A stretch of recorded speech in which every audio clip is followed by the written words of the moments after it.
I watched them build the World Trade Center as a kid in 69, 70. And when I visited them with my father in April of 1969, we saw Home of the Future, world's tallest building, but rather than a towering building, it was a very large, deep hole in the ground. And we were disappointed. But then we could watch it grow and rise from Brooklyn and Flatlands, where I grew up, for a couple of summers, watched the cranes carrying the two towers up higher and higher. My mother had 4 boys in 9 years. Paul is the oldest, born in 1962. I'm number 2, born in 1964.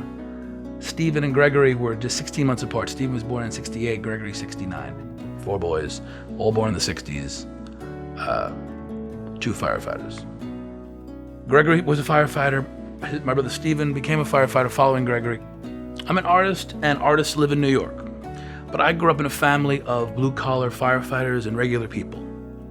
I didn't know it at the time, but I think I left New York to become an artist, which is very counterintuitive. I didn't leave to leave New York. I left to leave my family, who loved me too much to let me be an artist.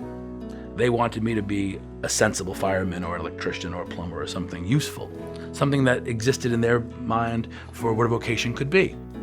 And then September 11th comes, and I've had a studio practice for more than a decade by then.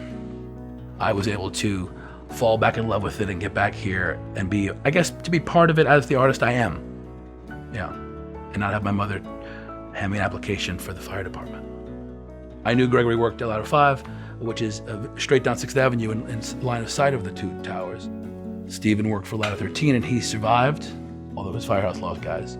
And Gregory worked for Ladder 5 and all the guys from Ladder 5, 11 of them, died that day.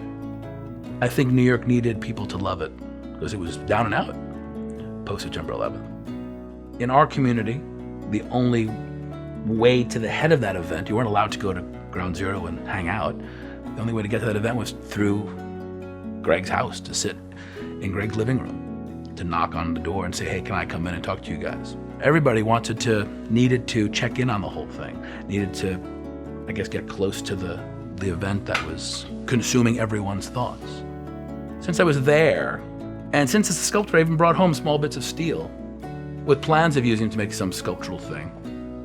I guess since all that was available to me, it's the last thing I wanted to do.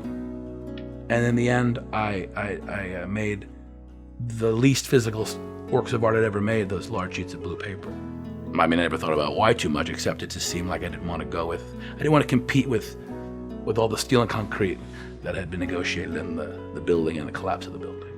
It didn't seem like the right voice for the artwork.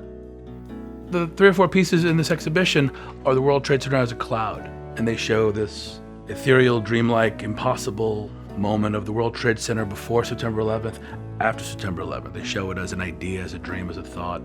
I'm proud that my artwork is at the September 11th Museum, and that seems hopeful, that the family is still standing and that